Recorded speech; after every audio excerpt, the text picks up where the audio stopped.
रविंद्र सिंह, लोकतंत्र के सबसे बड़े पर्व में सारा खेल कुछ मुद्दों के इर्द गिर्द ही बुना जाता है। विपक्षी इंडी गठबंधन जहां सरकार की खामियां गिनाकर सत्ता की सीढ़ियां चढ़ने को तैयार है, तो वहीं एनडीए मोदी की गारंटी वाली तस्वीर लेकर अब की बार 400 पार का नारा दे रही।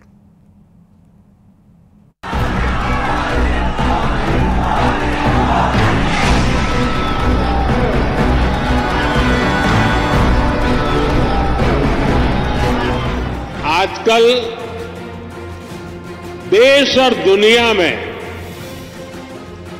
मोदी की गारंटी की बहुत चर्चा है। मोदी जी ने जो छोटे उद्योग हैं, छोटे व्यापारी हैं, छोटे बिजनेसेस हैं, उन सब को खत्म कर दिया। कैसे? जीएसटी और नोटबंदी से। 2024 का सियासी शंखनाद।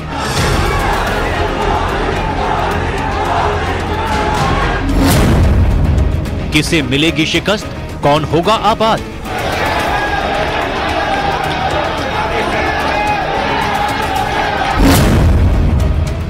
विपक्ष के मुद्दों का शोर या फिर चलेगा मोदी की गारंटी का जोर?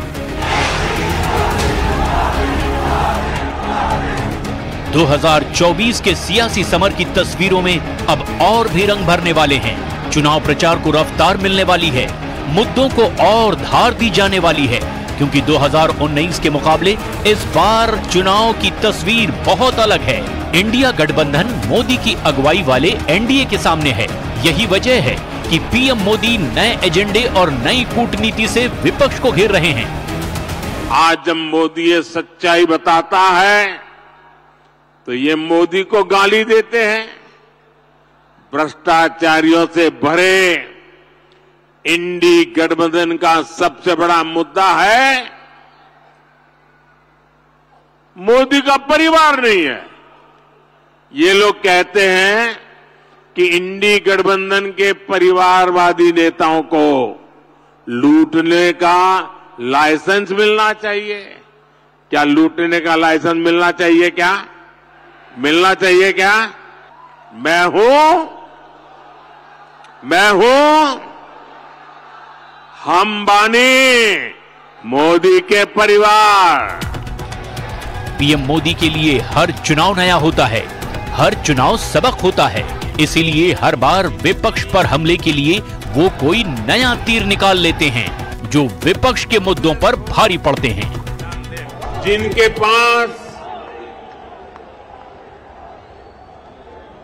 गारंटी देने के लिए कुछ नहीं था,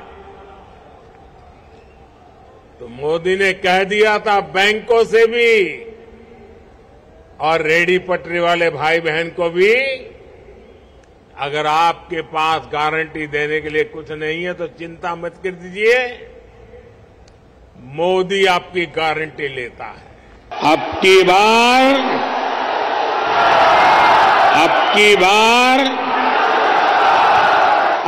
बार एनडीए सरकार 400 पार। लेकिन इंडिया गठबंधन की तैयारी भी कम नहीं आंकी जा सकती। इंडिया गठबंधन की सबसे बड़ी पार्टी यानी कांग्रेस सांसद राहुल गांधी भारत जोड़ो न्याय यात्रा के दौरान लगातार मोदी सरकार को घेरते रहे हैं। मोदी जी चाहते हैं कि आप दिन भर मोबाइल पे रहो, जय श्री राम बोलो और भूखे मर जाओ। इसके अलावा भी विपक्ष एनडीए को अलग अलग मुद्दों पर घेरता रहा है, जिनमें बेरोजगारी, महंगाई, किसान आंदोलन, जातिगत जनगणना, ईडी का छापा और हाल ही में आया इलेक्टोरल बॉन्ड यानी कि चुनावी चंदे का मुद्दा बड़ा हो गया है। इस देश में बढ़ती हुई गरीबी, बढ़ती हुई महंगाई, बढ़ती हुई बेरोजगारी, बढ़ती हुई अमीर और गरीब के बीच में खाई, तो ये सारी बातों पर आज ये चुनाव लड़ा जाएगा। मोदी मुद्दा नहीं है। लेकिन विपक्ष के हमलों का सामना करने के लिए एनडीए के पास इस बार राम मंदिर में प्रभु श्री राम की प्राण प्रतिष्ठा, परिवारवाद बनाम मोदी का परिवार, मोदी की गारंटी और विकास, इंफ्रास्ट्रक्चर में क्रांतिकारी बदलाव, नागरिकता संशोधन कानून, काले धन पर नियंत्रण और प्रधानमंत्री गरीब कल्याण योजना जैसे तुरूप के पत्ते हैं। यानी सियासी मुद्दों की ये जंग अब और भी रोचक होने वाली है।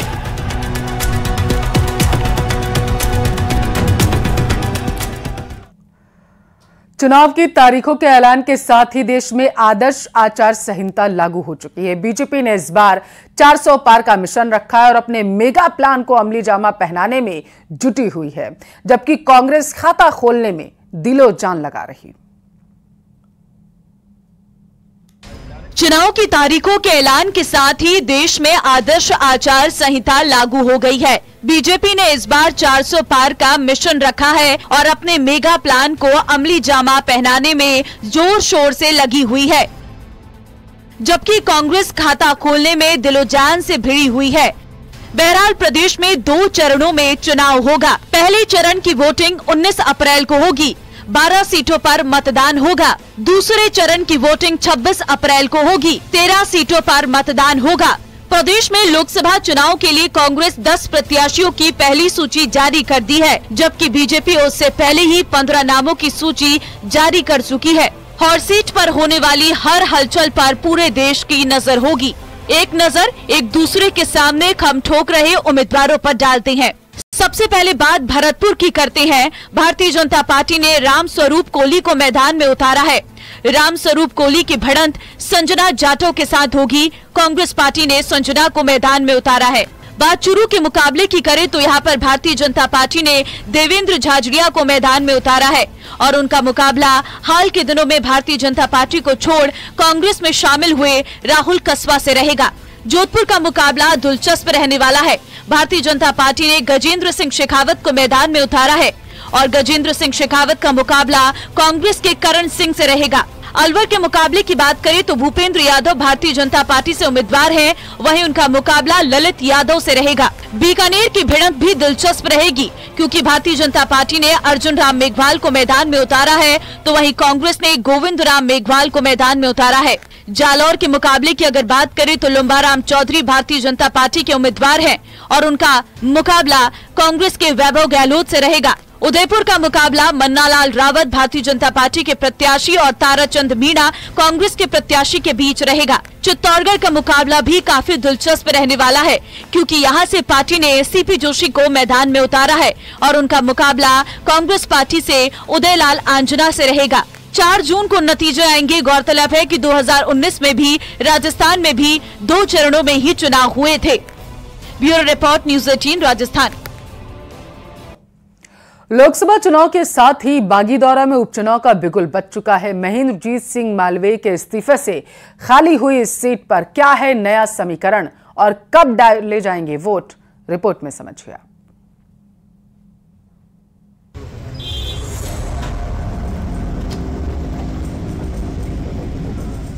लोकसभा चुनावों का मैदान तैयार हो गया है। इसके साथ ही कुछ विधानसभा की सीटों पर उपचुनाव भी होगा, जिसमें एक राजस्थान की बागीदौरा विधानसभा सीट भी है। ये सीट बांसवाड़ा जिले में आती है, जहां से महेंद्रजीत सिंह मालवीय विधायक थे, लेकिन उन्होंने पिछले दिनों ही बीजेपी का दामन थाम लिया था और अब वो बांसवाड़ा से बीजेपी के लोकसभा उम्मीदवार हैं। ऐसे में उन्होंने अपनी सीट से रिजाइन कर दिया था, जिसके बाद इस सीट पर उपचुनाव होना था, जिसकी तारीख की अब चुनाव आयोग ने घोषणा कर दी है। राजस्थान में जब दूसरे चरण में बांसवाड़ा लोकसभा सीट पर वोटिंग होगी, उसी समय बागीदौरा सीट पर उपचुनाव होगा। बागीदौरा सीट पर 26 अप्रैल को वोट डाले जाएंगे। 4 जून को चुनाव का नतीजा आएगा। इस सीट पर 2,60,000 वोटर हैं। 2023 दिसंबर में राजस्थान में हुए विधानसभा चुनाव के समय इस सीट से कांग्रेस के महेंद्रजीत सिंह मालवीय ने जीत हासिल की थी, लेकिन मालवीय के इस्तीफे के बाद से ये सीट खाली हो गई है, जिस पर अब उपचुनाव होगा और चुनाव आयोग ने इसकी तारीख घोषित कर दी है। इंतजार सिर्फ उम्मीदवारों का है। बीजेपी और कांग्रेस इस सीट पर किस चेहरे पर दांव लगाएगी, ये देखने वाली बात होगी। हालांकि विधानसभा चुनाव में यहां से बीजेपी उम्मीदवार तीसरे नंबर पर था, लेकिन जो पहले नंबर पर था वो अब बीजेपी के साथ है। ऐसे में इस सीट पर बीजेपी के लिए उम्मीद की किरण भी दिख रही है।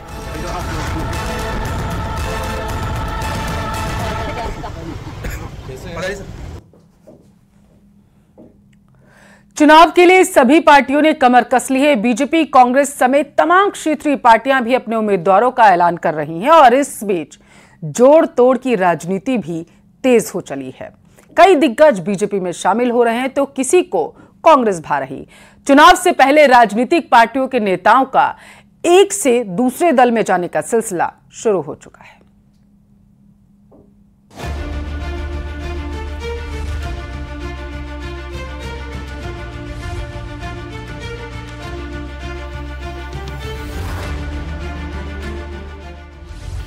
लड़ाई से पहले बदल रही सेना।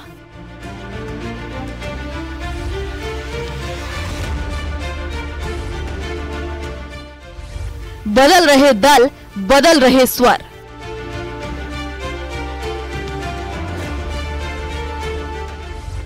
पार्टियों में तोड़फोड़ की राजनीति।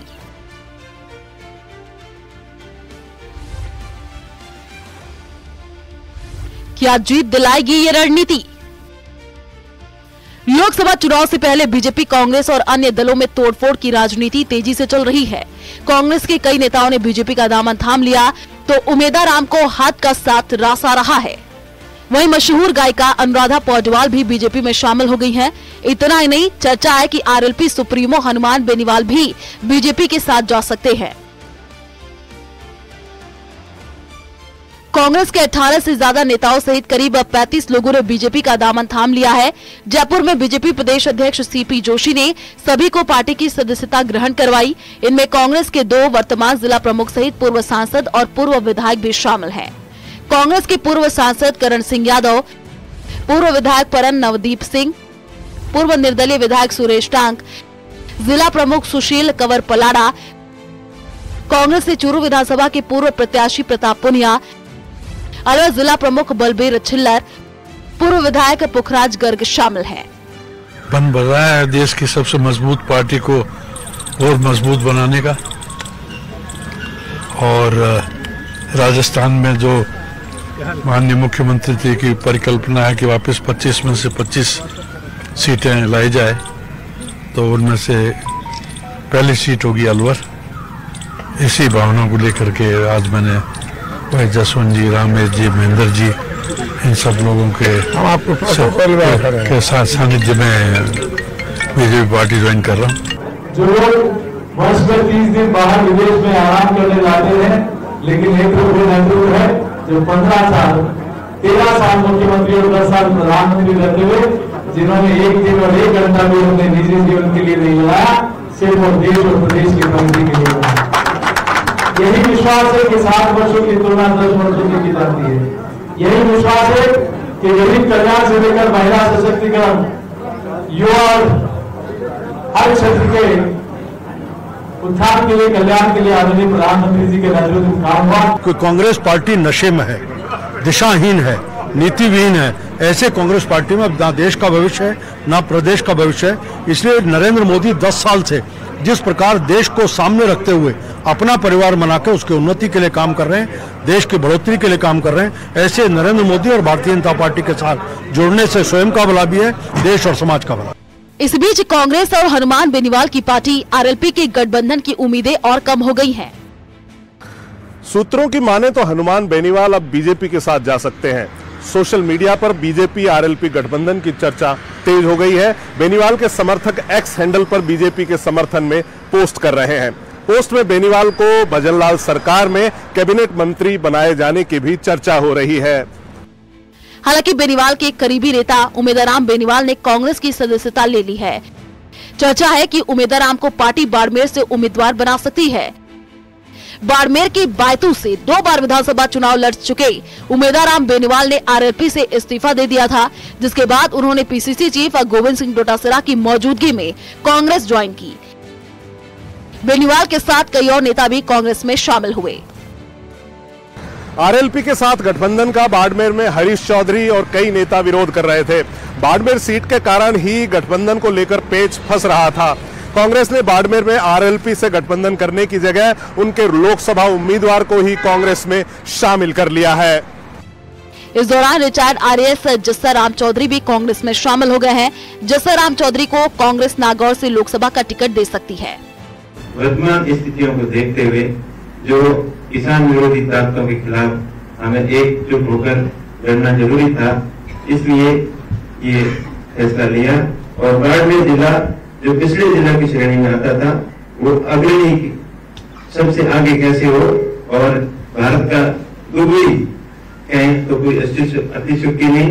उस क्षेत्र के अंदर हम सब मिलकर बाड़मेर जिले का विकास के लिए काम करेंगे, सब मिलकर एक टीम के रूप में विश्वास के साथ में काम करेंगे। कुछ उद्योगपति मित्रों के हित में काम करने वाले शासन को राजनीति विज्ञान में प्यूटेटिव डेमोक्रेसी कहा जाता है। प्यूटेटिव डेमोक्रेसी यानी कुछ धनिक मित्रों के लिए उनके इशारों पे ही जो सारे काम किए जाते हैं, that is known as putative democracy. और यदि ये स्थिति अपने देश में रहेगी तो देश जो विश्व गुरु और प्रथम तीसरी शक्ति बनने के सपने दिखाए जा रहे हैं वो तो दूर की बात है, आम आदमी को सड़कों पे आ जाना पड़ेगा। इन्हीं सभी स्थितियों को देख करके मैंने कांग्रेस में औपचारिक रूप से सदस्यता ग्रहण करने का निर्णय लिया। कांग्रेस को इन परिस्थितियों में मजबूत करना जरूरी है। देश को बचाना है, किसान को बचाना है, आम आदमी को बचाना है। इसलिए इनकी जो विचारधारा पहले से ही कांग्रेस की थी और जो वर्तमान परिस्थितियों में भाजपा जिस तरीके का सत्ता का दुरुपयोग कर रही है और सबको क्रेज कर रही है, डरा रही है, धमका रही है, ऐसे में किसान के बेटे ने हिम्मत की है कि हम डरने वाले नहीं हैं, इस लोकतंत्र को बचाएंगे, खत्म नहीं होने देंगे। चर्चा है कि कांग्रेस इस बार कई सीटों पर दूसरे दलों से नेताओं को शामिल करके टिकट दे रही है। चूरू से बीजेपी से टिकट कटने के बाद राहुल कसवा को पार्टी में शामिल कर उम्मीदवार बनाया है। चूरू और बाड़मेर दोनों सीटों पर कांग्रेस सहयोगी दलों के साथ गठबंधन पर बात कर रही थी, लेकिन बदले हुए हालात में गठबंधन की जगह दूसरे दलों के नेताओं को शामिल करके अपनी रणनीति बदल दी। इस बीच मशहूर गायिका अनुराधा पौडवाल ने भी बीजेपी की सदस्यता ग्रहण कर ली। सूत्रों की माने तो पार्टी उनको चुनावों के लिए बड़ी जिम्मेदारी दे सकती है और वो पार्टी की स्टार चुनाव प्रचार भी हो सकती है। अनुराधा पौडवाल हिंदी सिनेमा की चर्चित गायिका है। फिल्मी दुनिया के बाद अब भजन गायकी की दुनिया में उनका डंका बज रहा है। अनुराधा पौडवाल को कई फिल्म फेयर अवार्ड से सम्मानित किया गया है। 5 दशकों से ज्यादा के करियर में अनुराधा पौडवाल ने कई भाषाओं में 9000 से ज्यादा गाने और 1500 से ज्यादा भजन रिकॉर्ड किए और अब बीजेपी उन्हें बड़ी जिम्मेदारी दे सकती है। कई बार मेरे मन में ऐसे होता था कि जो मैंने किया सही किया नहीं किया। मुझे ऐसे लगता है कि मैं सही जगह पे हूँ और ये मेरा परम सौभाग्य है कि आज मैं आप लोगों को ज्वाइन कर रही हूँ। फिलहाल बीजेपी कांग्रेस में तोड़फोड़ की राजनीति चल रही है। जीत के लिए सभी पार्टियां सभी तरह के हथकंडे अपना रही हैं। जीत किसकी होगी और सिंहासन पर कौन बैठेगा, ये आने वाले समय में साफ हो पाएगा। कैमरामैन अविनाश के साथ हितेंद्र शर्मा, न्यूज़ 18 राजस्थान। बीजेपी की दूसरी लिस्ट का बेसब्री से इंतजार। सूत्रों की माने तो पार्टी दूसरी सूची में भी वर्तमान सांसदों के टिकट बदल सकती है और कई नए चेहरों को सामने ला सकती है। इतना ही नहीं, कई सांसदों को तो पार्टी ने साफ साफ इशारा तक कर दिया है कि उन्हें इस बार उम्मीदवार नहीं बनाया जाएगा, जिसके बाद उनके चेहरे पर मायूसी है।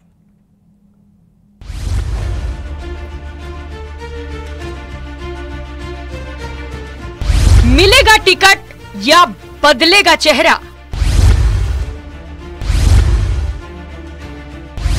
चुनावी समर में कश्मकश में नेता।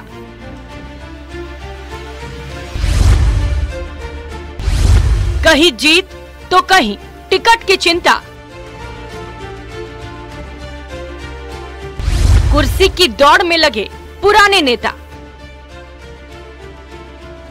लोकसभा चुनाव से पहले सभी राजनीतिक दलों में एक जैसा ही माहौल है। एक तरफ नेताजी को टिकट मिलने के बाद में जीत की चिंता सता रही है, तो एक तरफ नेताजी इस हड़बड़ाहट में हैं कि उन्हें टिकट मिलेगा या नहीं। कुल मिलाकर के नेताजी इस वक्त सुर्खियों में हैं और नेताजी को इस बात की चिंता है कि वो सत्ता की डगर को कैसे पार कर पाएंगे। सुखबीर सिंह जौनापुरिया और रामचरण बोहरा तीसरी बार चुनावी मैदान में उतरने के लिए तैयार हैं, पर नेताजी के टिकट पर संशय बरकरार है। मोदी के हैट्रिक के इस चुनाव में दोनों के टिकट पर संशय है।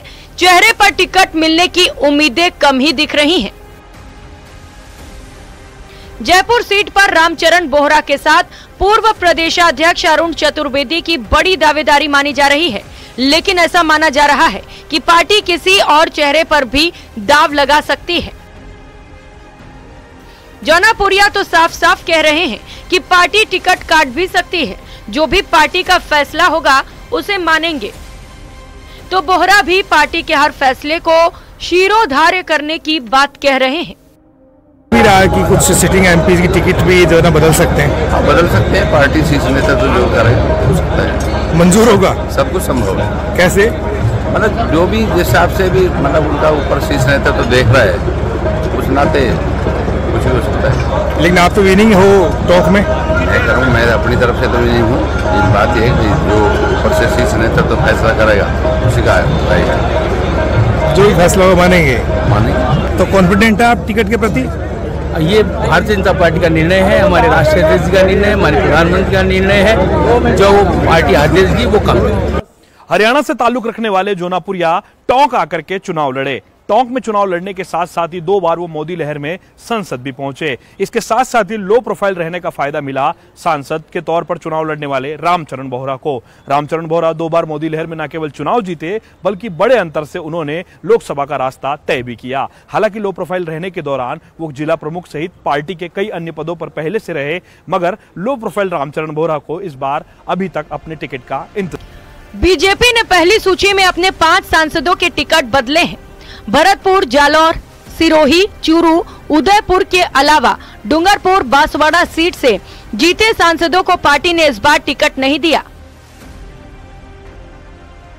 पहली सूची में हुए भारी भरकम बदलाव का दौर दूसरी सूची में भी बरकरार रहने की पूरी संभावना है।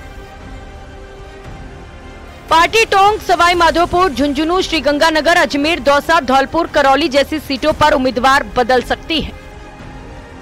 अजमेर और झुंझुनू सांसद के विधानसभा चुनाव हार जाने के बाद दोनों के टिकट पर सबसे ज्यादा खतरा मंडरा रहा है।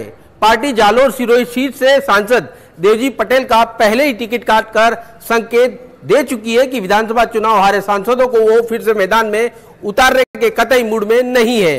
जाहिर है सांसद टिकट बचाने के लिए रामलला के दरबार तक हाजिरी लगाकर आ चुके हैं, इसी उम्मीद में कि कैसे भी टिकट मिल जाए और जीता तो राम जी देंगे ही। भारतीय जनता पार्टी कार्यकर्ता आधारित पार्टी है। भारतीय जनता पार्टी का कार्यकर्ता जमीन पर बूथ स्तर पर रात दिन मेहनत कर रहा है। भारतीय जनता पार्टी का तमाम कार्यकर्ता आने वाले समय में करौली धौलपुर से कमल का फूल खिलाने को तैयार है। बात कैलाश मेघवाल की करें तो उन्हें उम्मीद है कि पार्टी इस बार उन्हें टिकट जरूर देगी। कैलाश बीजेपी के एसएससी मोर्चे के प्रदेशाध्यक्ष हैं। वहीं श्रीगंगानगर हनुमानगढ़ सीट से वर्तमान सांसद निहाल चंद मेघवाल की टिकट पर संकट बताया जा रहा है। लगातार 7 चुनाव लड़ चुके निहाल के लिए वरिष्ठता ही इस बार उनके लिए बाधा बनती दिख रही है। अनूपगढ़ की सभापति प्रियंका बालान को भी बीजेपी अपना प्रत्याशी बना सकती है। आशान्वित हूँ, मुझे विश्वास है पार्टी विचार करेगी। आशा रखनी चाहिए, पार्टी हमारा परिवार है, पार्टी हमारी माँ है और पार्टी से ही मांगते हैं। मुझे विश्वास है पार्टी पूरा विचार करेगी। और 2024 का जो चुनाव होगा वो एक ऐसा चुनाव होगा, ऐतिहासिक चुनाव होगा। आप मान के चलिए उस समय और गिनते थक जाएंगे, इतने वोट मिलने वाले। और चलिए इसी के साथ फिलहाल के लिए इस बुलेटिन